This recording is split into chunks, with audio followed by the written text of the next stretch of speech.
Dear students, आज हम समझेंगे क्या कंसेप्ट है quadratic equation in one variable with rational coefficients का। ठीक है, स्टार्ट करते हैं एक एग्जांपल से। देखिए हमारे पास जो पॉलिनोमियल इक्वेशन है, जैसे आप जानते हैं कि 2x², ठीक है, plus 5x plus 7 equal to 0। अगर मैं ये एक इक्वेशन लिख रहा हूँ, अब हमने इसमें ये बात चेक की कि इसमें जो हाईएस्ट एक्सपोनेंट है वेरिएबल x की वो 5 है। ठीक है, अब इस पावर 2 होने की वजह से या इसकी डिग्री सेकंड होने की वजह से हम कहेंगे कि ये इक्वेशन जो है ये हमारे पास क्वाड्रेटिक इक्वेशन है। ठीक, तो इसी कॉन्सेप्ट को अब हम एक स्टैंडर्ड फॉर्म में, एक जनरल फॉर्म में लिखते हैं ताकि हम इसको ओवरऑल अप्लाई कर सकें। हम इस से कहेंगे कि ऐसी इक्वेशन जिसमें x² का कोफिशिएंट a हो, ठीक है, x जो हमारे पास टर्म है उसका कोफिशिएंट b हो और जो कांस्टेंट टर्म है वो हमारे पास c हो, तो ऐसी इक्वेशन को हम कहेंगे कि ये क्या है जी, पोलिनोमियल। एक पोलिनोमियल इक्वेशन है, इसको हम कहेंगे जी क्वाड्रेटिक इक्वेशन है।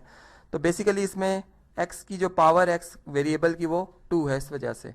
साथ ही हमने जो इससे बात समझी वो ये कि कोफिशिएंट ऑफ x² जो कि एक रैशनल नंबर है, ये 0 के इक्वल नहीं हो सकता। इसलिए नहीं हो सकता कि अगर सपोज यहाँ पर हम a की जगह 0 पुट कर लेते हैं तो ये यहाँ पर x² की मौजूदगी यानी यहाँ पर इंडिकेट होगी कि x² नहीं है, और ये जो इक्वेशन है फिर एक linear equation in one variable की शेप में कन्वर्ट हो जाएगी। ठीक है, इसलिए ए जो x² का कोफिशिएंट है 0 नहीं होगा। अब इसकी वैल्यू जो है वो एक पॉजिटिव रैशनल नंबर या एक नेगेटिव रैशनल नंबर हो सकती है। ठीक है, इसी तरह से अगर हम फर्दर इसको समझें, यानी यहाँ पर एक और मैं एग्जाम्पल से आपको समझाता हूँ। फर्स्ट करें कि हमारे पास जो इक्वेशन है वो इस शेप में है 2 times x² plus 5x equal to 0, और आपसे कहा जाता है, पूछा जाता है कि क्या ये क्वाड्रेटिक इक्वेशन है। तो सबसे पहले आपने क्या देखना है, x वेरिएबल की हाईएस्ट एक्सपोनेंट जो कि 2 है, जिसकी बेस पे हम ये कहेंगे कि ये एक सेकंड डिग्री पोलिनोमियल इक्वेशन है और ये क्वाड्रेटिक इक्वेशन है। ठीक है, तो यहाँ से आपने जो बात ऑब्जर्व की, जो आपके ऑब्जर्वेशन में आई वो ये आई कि इसमें जो मिसिंग टर्म थी, अगर हम इसको स्टैंडर्ड फॉर्म से रिजेंबल करें तो हमने देखा कि इसमें जो मिसिंग टर्म है वो c है, जो इसमें नहीं लिखी हुई। ठीक है, इसका मतलब ये हुआ कि अगर आपके पास क्वाड्रेटिक इक्वेशन में c जो कि कांस्टेंट टर्म है अगर 0 हो जाए, या कोई पॉजिटिव नंबर रैशनल नंबर आ जाए या कोई नेगेटिव रैशनल नंबर आ जाए, तब भी इक्वेशन पे कोई इफेक्ट नहीं पड़ता, वो सेकंड डिग्री इक्वेशन ही रहती है, यानी एक आपके पास क्वाड्रेटिक इक्वेशन ही रहती है। ठीक है, अब फर्दर हम इसको समझते हैं। देखें एक और एग्जांपल से मैं इसको समझाता हूँ इस तरह से कि हमारे पास इक्वेशन इस तरह से है कि 2 टाइम्स x², ठीक है, प्लस 10 लिखा हो, ठीक है, इक्वल टू 0। अब आपसे पूछा जाता है क्या ये क्वाड्रेटिक इक्वेशन है, तो आप सबसे पहले क्या चेक करेंगे, इसमें x वेरिएबल जो इसमें शामिल है इसकी हाईएस्ट एक्सपोनेंट जो कि 2 है, जिसकी बेस पे आप कहेंगे कि ये एक सेकंड डिग्री पोलिनोमियल इक्वेशन है और इस वजह से ये क्या है जी, ये क्वाड्रेटिक इक्वेशन भी है। ठीक है, तो बात समझ गए होंगे। अब अगर आप इसको सेम ऊपर जो मैंने आपको अभी क्वाड्रेटिक इक्वेशन की स्टैंडर्ड फॉर्म बताई है, इससे अगर रिजेंबल करें तो आप देख रहे हैं कि इसमें जो मिसिंग टर्म है वो ये, यानी हमारे पास जो bx है ये मिसिंग टर्म है, और इसमें इसकी मिसिंग होने की जो वजह है वो ये है कि कोफिशिएंट ऑफ x जो है वो इसमें क्या है जी, 0 है। अब यहाँ से हम ये बात कर सकते हैं कि ऐसी सेकंड डिग्री इक्वेशन जिसमें कोफिशिएंट ऑफ x जो है, कोफिशिएंट ऑफ x जो है वो अगर 0 हो जाए या कोई पॉजिटिव रैशनल नंबर हो या कोई नेगेटिव रैशनल नंबर हो, तब भी वो जो इक्वेशन है वो क्वाड्रेटिक इक्वेशन ही रहती है। तो आज के इस टॉपिक में हमने जो बात समझी वो ये समझी कि क्वाड्रेटिक इक्वेशन क्या होती है और क्या इसका कंसेप्ट है, और फर्दर हमने ये देखा कि अगर इसमें वेरिएबल हम चेंज भी कर दें, यानी x की जगह अगर y भी वेरिएबल लिख दिया जाए या z लिख दिया जाए, तो इससे कोई इफेक्ट नहीं पड़ता। बेसिक जो इसकी डेफिनेशन है या इसका जो कंसेप्ट है वो हमने आज समझा। अगर हमें ये कहा जाए कि आप क्वाड्रेटिक इक्वेशन जो है जिसमें कि एक ही वेरिएबल शामिल हो आप और उसके कोफिशिएंट्स जो है वो रैशनल, आप इसे सेपरेट करें, तो हम कैसे सेपरेट कर सकते हैं। यानी हमें बात मालूम होनी चाहिए कि क्वाड्रेटिक इक्वेशन जो है बेसिकली क्वाड जो वर्ड निकला है ये स्क्वायर से निकला है, यानी एक ऐसी हमारे पास इक्वेशन होगी जिसमें वेरिएबल की जो पावर है या एक्सपोनेंट में कह सकता हूँ वो 2 होगी। ठीक है, तो यहाँ पर हम ये कहेंगे कि उस जो हमारे पास जो भी इक्वेशन है उसमें जितने भी वेरिएबल, यानी अगर x वेरिएबल ही के वाले से मैं बात करूं, एक ही वेरिएबल के वाले से, तो उसकी जो हाईएस्ट एक्सपोनेंट होगी वो क्या होगी जी, 2 होगी। तो ये हमारे पास जो है वो क्या कहलाएगी जी, ये हमारे पास डिग्री 2 की पोलिनोमियल इक्वेशन कहलाएगी। और फिर हम ये कहेंगे कि अगर ये डिग्री 2 की पोलिनोमियल इक्वेशन है तो फिर ये क्या होगी जी, क्वाड्रेटिक इक्वेशन कहलाएगी। अब ये तो बात होगी क्वाड्रेटिक इक्वेशन की। फिर हम देखेंगे कि क्या इसके साथ, यानी अगर हम x² की बात करते तो इसके साथ जो एक नंबर मल्टीप्लाई हो रहा है क्या वो हमारे पास रैशनल नंबर है या नहीं। जैसे अगर हम एक्स स्क्वायर के साथ देखें तो 3 लिखा हुआ है जो एक रैशनल नंबर है। इसी तरह -5 को देखें तो ये भी एक रैशनल नंबर है, और फिर +6 को देखें तो ये भी रैशनल नंबर। इन तीनों रैशनल नंबर है, तभी हम ये कहेंगे कि वाकई ये हमारे पास एक क्वाड्रेटिक इक्वेशन है और इसके जो कोफिशिएंट्स हैं वो क्या है जी, रैशनल है। अब ये बात तो हमें समझ में आ गई। और दूसरी बात ये कि ये जो एक मैंने भी फॉर्म आपको बताई है, ये बेसिकली क्वाड्रेटिक इक्वेशन को लिखने की जी स्टैंडर्ड फॉर्म है, ठीक है। यानी हमें क्वाड्रेटिक इक्वेशन किसी भी शक्ल में मिल सकती थी।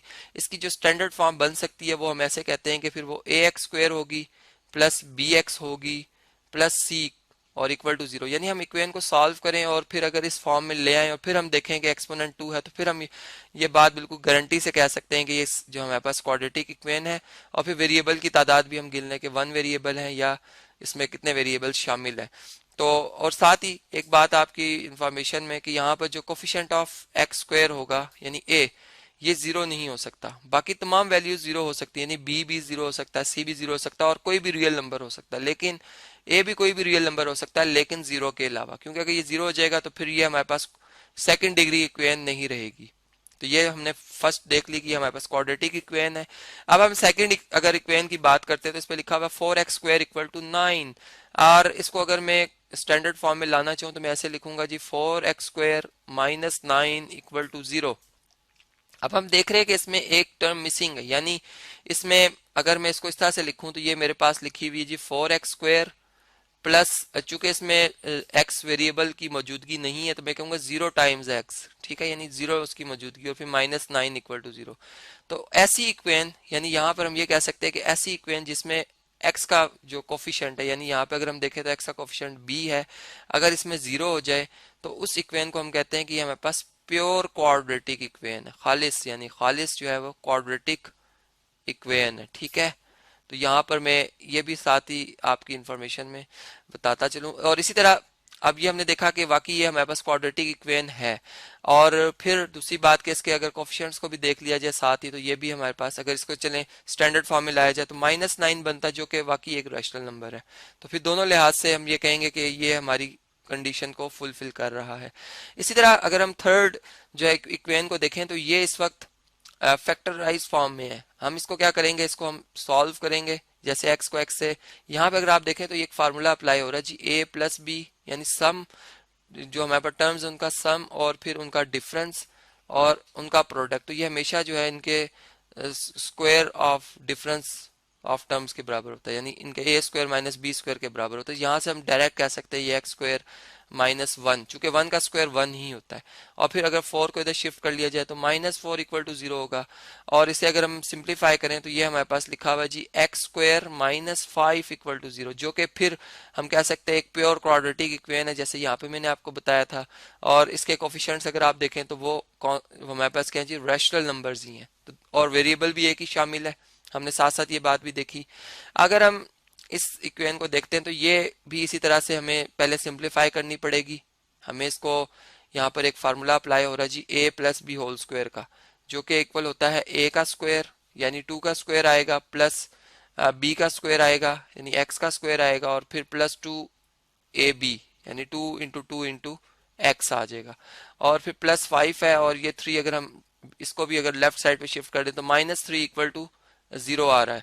और इसको अगर हम सॉल्व करें तो हम देख रहे हैं कि वाकई इसमें, या यहीं से हम अंदाजा लगा सकते हैं, चलें इसको बाकी हम बाद में सॉल्व करेंगे। तो यहाँ पे हम देख सकते हैं कि x की जो हाईएस्ट एक्सपोनेंट बन रही है वो 2 ही बन रही है, ठीक। अब चूंकि इसमें x की मौजूदगी भी है तो इसे मैं प्योर क्वाड्रेटिक इक्वेशन नहीं कह सकता, ये एक क्वाड्रेटिक इक्वेशन है। और इसमें अगर कोफिशिएंट्स देख लिए जाएं तो ये कहीं से भी नहीं नजर आ रहा कि ये इररेशनल हो सकते हैं, ये रैशनल ही है। तो हम ये कहेंगे कि ये भी वाकई हमारी वही इक्वेशन है जो कि हमने आइडेंटिफाई करनी थी। फिर इसी तरह अगर हम लास्ट इस इक्वेशन की बात करते हैं तो lx plus my plus c equal to 0। अब इसमें आप देखें तो इसमें दो वेरिएबल शामिल हैं x और y, लेकिन इनकी अगर एक्सपोनेंट चेक की जाए तो दोनों की एक्सपोनेंट 1 1 है। इसलिए इसे मैं, ये पॉलिनोमियल इक्वेशन है डिग्री 1 की, इसमें दो वेरिएबल शामिल हैं, लेकिन मैं इसे जो है वो क्वाड्रेटिक इक्वेशन के तौर पर नहीं रख सकता, इसलिए मैं इसे क्रॉस कर दूंगा। इसी तरह अगर हम इस इक्वेशन की हम बात करते हैं तो ये हमारे पास कौन सी इक्वेशन है जी, अब ये इक्वेशन नहीं है। यहाँ पे अगर हम देखें तो बराबर का साइन ही नहीं आ रहा, यानी इक्वालिटी होनी चाहिए थी इक्वेशन के लिए। अगर यहाँ पे बराबर का साइन होता तो ये क्वाड्रेटिक इक्वेशन थी, लेकिन इस वक्त चूंकि बराबर का साइन नहीं है तो हम ये कहेंगे कि एक इन इक्वेशन है। ठीक है, तो इस तरह से हमने जो है इसको चले हम क्रॉस करेंगे जी। हमने ये समझा कि हमारे पास जब डिफरेंट टाइप्स की इक्वेशंस मौजूद होती है तो कैसे उनमें हम ये आइडेंटिफाई करें, शिनाख्त कर लें कि क्वाड्रेटिक